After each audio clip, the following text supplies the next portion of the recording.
Hello my dear Scalites. Today I will teach you the first chapter of economics. अभी तक आपने 8th class में you have studied 3 subjects in SST, that is history, civics and geography.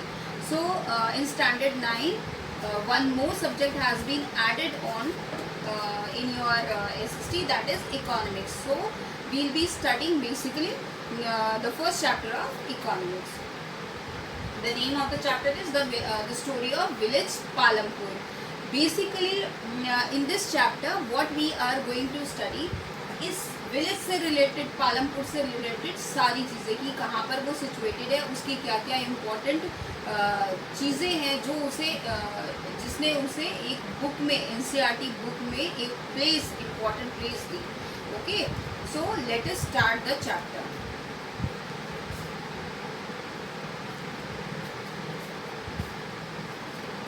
जो village Palampur है ये एक बहुत छोटा सा विलेज है और इसके अंदर कितनी फैमिलीज रहती हैं 450 फैमिलीज रहती हैं और बेसिकली ये जो विलेज है ये 3 किलोमीटर्स दूर है. कौन से विलेज से? रायगंज से. रायगंज जो है वो एक बड़ा विलेज है. ओके, और इसके पास जो टाउन है, जो सबसे क्लोजेस्ट टाउन, ये सबसे नियरेस्ट टाउन कौन सा है? शाहपुर. और बेसिकली ये जो विलेज है ये पूरी तरह वेल कनेक्टेड है. किससे कनेक्टेड है? जो आसपास के विलेज या टाउन है उनसे बहुत अच्छे से कनेक्टेड है. इसका मतलब क्या हो गया कि यहाँ पे रोड नेटवर्क बहुत अच्छा है. फिर इसके बाद ये पूरा जो विलेज है ये बहुत अच्छे से इसके अंदर इलेक्ट्रीफाइड है, दैट मीन्स इलेक्ट्रिक सप्लाई बहुत अच्छी है. फिर इसकी एक और इम्पॉर्टेंट थिंग क्या है, इम्पॉर्टेंट फीचर क्या है कि इसके अंदर 2 प्राइमरी स्कूल्स हैं. 2 प्राइमरी स्कूल्स का मतलब ये गवर्नमेंट स्कूल्स की बात हो रही है जो 8th क्लास तक होते हैं. और बेसिकली 1 जो है वो हाई स्कूल है, that is up till standard 10. फिर यहाँ पर जो है एक प्राइमरी हेल्थ सेंटर भी है और एक प्राइमरी डिस्पेंसरी भी है, जिसे हम प्राइमरी हेल्थ सेंटर को आप एक कंपेयर कर सकते हैं गवर्नमेंट हॉस्पिटल से. ओके, और डिस्पेंसरी मीन्स अ क्लिनिक. फिर आता है आपका मेन प्रोडक्शन एक्टिविटी.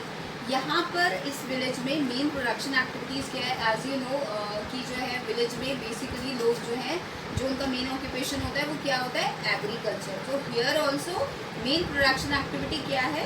फार्मिंग या एग्रीकल्चर. और लोग जो है अपनी अर्निंग जो है बेसिकली या लाइवलीहुड के लिए किस पे डिपेंडेंट होते हैं? एग्रीकल्चर पर ही डिपेंडेंट होते हैं. इसके साथ साथ नॉन फार्मिंग एक्टिविटीज़ होती हैं और वो कौन कौन सी हैं? डेयरी फार्मिंग या फिर small scale manufacturing. Dairy farming क्या हो गया? डेयरी फार्मिंग हो गया द बिजनेस ऑफ मिल्क या milk product. Small scale manufacturing में क्या क्या आ जाता है आपका? Like weaving. वीवर्स जो होते हैं वो क्या होते हैं? जो कपड़ा बुनते हैं. पॉटर्स कौन होते हैं? जो मिट्टी के बर्तन बनाते हैं. फिर ट्रांसपोर्ट एक्सेट्रा. और फिर ये सारी चीज़ें और जो छोटी छोटी फैसिलिटीज़ हैं वो बहुत छोटे छोटे स्केल पर हैं. अब क्या चीज़ आती है? अब आते हैं आपके फैक्टर्स ऑफ प्रोडक्शन. कौन कौन से फैक्टर्स पे डिपेंड करता है प्रोडक्शन? तो बेसिकली 3 फैक्टर्स पे डिपेंड करता है प्रोडक्शन. एक लैंड, लेबर और capital. Land, labour and capital. Land क्या होता है? लैंड बेसिकली आपको पता है it is a natural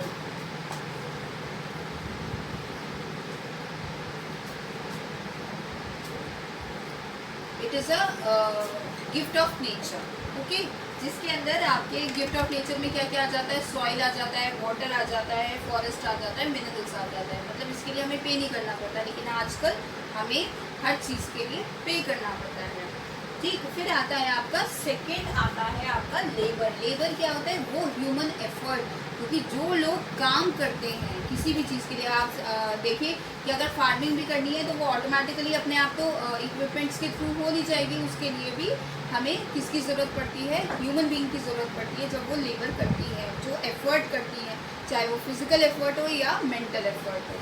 okay, वो सब कुछ इसमें आ जाता है लेबर में. फिर आता है आपका कैपिटल. कैपिटल जो होता है दैट इज़ बेसिकली मनी. अब जो कैपिटल होता है वो बेसिकली 2 काइंड्स का कैपिटल होता है. एक तो फिजिकल कैपिटल होता है और एक होता है आपका वर्किंग कैपिटल. फिजिकल कैपिटल में कौन कौन से आ जाते हैं, वो चीज़ें जो हमने एक बार इन्वेस्ट कर दिया जहाँ पे और वो एक जगह स्टिल हो गई। जैसे अगर हमने कोई इंडस्ट्री लगाई है तो उसके लिए टूल्स की भी ज़रूरत है, हमें बिल्डिंग की, इंफ्रास्ट्रक्चर की भी ज़रूरत है और मशीन्स की भी ज़रूरत है। वो वन टाइम इन्वेस्टमेंट होता है, आपने एक बार किया और वो वहीं उसी जगह फिक्स्ड हो गया, तो उसे हम फिजिकल कैपिटल कहते हैं। फिर आता है आपका वर्किंग कैपिटल। वर्किंग कैपिटल कौन सा हो गया, जैसे रॉ मटेरियल हो गया आपका, और उसके साथ साथ मनी जो आपके हाथ में होता है, जो फ्लो करता रहता है। अब रॉ मटेरियल लाइक अगर हम फार्मिंग कर रहे हैं तो उसके अंदर रॉ मटेरियल क्या हो गया, सीड। अगर हम वीविंग कर रहे हैं तो उसके लिए हमारा रॉ मटेरियल हो गया यार्न। और अगर हम पॉटरी बना रहे हैं तो उसके अंदर हमारा जो रॉ मटेरियल हो गया दैट इज सॉइल, सैंड, ठीक है। और जो मनी आपके हाथ में होता है जिससे आप ये सारी चीज़ें परचेज करते हो। फिर आता है आपका important changes in farm activities. अब क्या क्या चेंजेस हुए फार्म एक्टिविटीज़ में। सबसे पहले कि क्या है कि एक तो जो कल्टिवेबल लैंड है इंडिया में, अब जो चेंजेस आए जिनकी वजह से फार्मर्स का प्रोडक्शन बढ़ा, वो कौन कौन से चेंजेस थे। एक तो मल्टीपल क्रॉपिंग फार्मिंग, और दूसरा जो था वो modern use of modern methods of farming. और इसकी वजह से क्या हुआ कि जो लैंड की प्रोडक्टिविटी थी वो बहुत ज़्यादा बढ़ गई। और इस इंक्रीमेंट या प्रोडक्टिविटी इंक्रीमेंट को जो नेम दिया गया उसको क्या बोलते हैं हम लोग, ग्रीन रेवोल्यूशन। और बेसिकली जो फार्मर्स थे पंजाब, हरियाणा और वेस्टर्न उत्तर प्रदेश की, सबसे पहले इन तीन एरियाज़ के या इन तीन प्लेसेस के फार्मर्स ने मॉडर्न मेथड्स ऑफ फार्मिंग का यूज़ किया इंडिया में। लेकिन इसका एक नेगेटिव इफ़ेक्ट भी हुआ कि जब बहुत ज़्यादा ओवर यूज़ हो गया फर्टिलाइज़र्स का, पेस्टिसाइड्स का, तो क्या हो गया, फर्टिलिटी, लैंड की फर्टिलिटी डिक्रीज़ हो गई, डिक्लाइन हो गई। ओके, तो जो फार्मर्स थे पंजाब के, सबसे ज़्यादा वो लोग ये प्रॉब्लम फेस कर रहे थे। अच्छा, अब आता है आपका एक लेबर क्या था, after land labour is the next basic factor of production. Small farmers provide their own labour whereas medium and large farmers make use of hired laborers to work on their field। अब क्या है, सबसे पहले आया आपका land के बारे में अभी हम लोगों ने डिस्कस किया। नेक्स्ट जो आता है फैक्टर वो आता है आपका लेबर जो है बेसिकली प्रोडक्शन का सेकंड फैक्टर है। जो स्मॉल फार्मर्स होते हैं बेसिकली वो जो होते हैं वो क्या करते हैं कि अपने लैंड पर खुद ही अपने फैमिली मेम्बर्स के साथ वर्क करके और प्रोडक्शन या फार्मिंग प्रोसेस को कंप्लीट कर लेते हैं। क्यों, क्योंकि उनका जो लैंड होता है ना तो वो ज़्यादा बड़ा होता है, ना उनका प्रोडक्शन बहुत लार्ज स्केल पे होता है। लेकिन जो लार्ज फार्मर्स होते हैं वो क्या करते हैं, बेसिकली लेबर्स को हायर करते हैं, ओके, जो उनकी फील्ड में आके काम करता है। फिर there are many landless families in Palampur which provide labours. बहुत सारी पालमपुर विलेज में ऐसी फैमिलीज़ भी हैं जिनके पास अपना लैंड नहीं है, तो वो लोग क्या करते हैं, दूसरे लोगों को जिनको लेबर की ज़रूरत होती है वो उनके पास जाकर उनको लेबर प्रोवाइड करते हैं।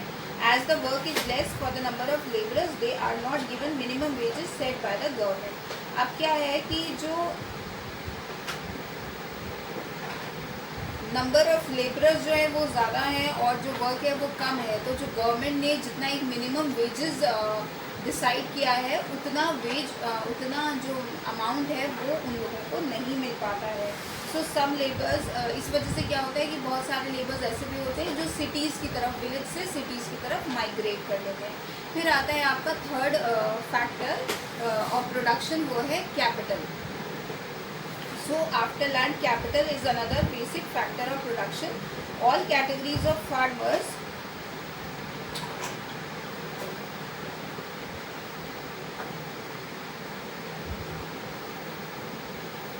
इसमें क्या होता है कि जो फार्मर्स होते हैं लाइक स्मॉल स्केल फार्मर्स जो होते हैं या वो जो कभी कभी लार्ज फार्मर्स भी जो होते हैं वो लोग क्या करते हैं कि उन्हें अपने इन्वेस्ट करने के लिए फार्मिंग प्रोसेस को कंप्लीट करने के लिए थोड़ा सा इन्वेस्टमेंट, किसी को जो स्मॉल फार्मर्स होते हैं उन्हें स्मॉल इन्वेस्टमेंट की ज़रूरत होती है, लार्ज फार्मर्स को लार्ज इन्वेस्टमेंट की ज़रूरत होती है। तो वो लोग क्या करते हैं बेसिकली मनी जो है वो लेंड करते हैं, बोरो करते हैं फार्मर्स, या तो लार्ज फार्मर्स से करते हैं या फिर मनी लेंडर्स या फिर ट्रेडर्स। फिर आता है आपका modern farming requires a great deal of capital. अब जितना ज़्यादा आप मॉडर्न मेथड यूज़ करोगे, जितना ज़्यादा टेक्नोलॉजी यूज़ करोगे, उतनी ज़्यादा आपको कैपिटल की ज़रूरत पड़ेगी, उतना ज़्यादा कैपिटल इन्वेस्टमेंट होगा। फिर आता है sale of surplus farm product. अब कुछ जैसे मैंने आप लोगों को बताया कि बहुत सारा जब सरप्लस में बहुत सारा प्रोडक्शन हो जाता है तो अब उसको सेल करने की बारी आती है। तो वो कहाँ पर वो चीज़ कंप्लीट होती है, किस तरह से फार्मर्स अपना जो प्रोडक्शन है, जो एक्स्ट्रा प्रोडक्शन है, उसे कहाँ पर जाके सेल आउट करते हैं। So farmers produce crops on their land by using the 3 factors of production, that is land, labor and capital. They retain a part of produce for self consumption and self. अब क्या होता है कि इन 3 factors को जो factors हैं land, labour and capital को use करने के बाद क्या होता है कि जो फार्मर्स हैं उनका जो प्रोडक्शन है वो बहुत ज़्यादा हो जाता है। अब उसमें से क्या करते हैं, जितना उनकी फैमिली के लिए कंज्यूम करने के लिए नेसेसरी अमाउंट होता है वो उतना प्रोडक्शन निकाल लेते हैं अपनी फैमिली के कंजप्शन के लिए, बाकी वो मार्केट में जाके सेल आउट कर देते हैं। तो उस जितना अमाउंट वो मार्केट में जाके सेल आउट करते हैं उतने अमाउंट को जो प्रोडक्शन होता है उसको क्या बोलते हैं, marketable surplus. Surplus means extra. Small farmers have little surplus output. It is the medium and large farmers only who have substantial surplus produce for selling in the market. Yes. अब क्या होता है कि जो small farmers होते हैं उनके पास बहुत थोड़ा सा अमाउंट होता है जो वो सेल आउट करने जाते हैं, लेकिन लार्ज और मीडियम फार्मर्स जो होते हैं उनके पास बहुत ज़्यादा अमाउंट होता है जिसे वो मार्केट में सेल आउट करते हैं। फिर आता है आपका नॉन फार्म एक्टिविटीज़, जो ऑक्यूपेशन जिनका मेन ऑक्यूपेशन जैसे एग्रीकल्चर से हट के जो अलग फार्मिंग एक्टिविटीज़ है वो कौन कौन सी पालमपुर में कैरी ऑन होती हैं। Out of every 100 workers in the rural areas in India only 24 are engaged in non farm activities. Yes, अभी मैंने जैसे आप लोगों को बताया कि 100 इंडिया में क्या होता है कि 100 लोगों में से 24 पीपल जो है वो ज़्यादातर नॉन फार्मिंग एक्टिविटीज़ में एंगेज होते हैं। अभी नॉन फार्मिंग एक्टिविटीज़ कौन कौन सी होती है, एक तो डेयरी फार्मिंग, फिर उसके बाद पॉटरी मेकिंग एंड वीविंग और transport. So some of the people are engaged in these non farming activities also. So with this we have completed the first chapter of economics, and what as your homework what you people have to do is to read the chapter thoroughly and try to find out the difficulties, and you can ask the difficulties in the comment box. Thank you.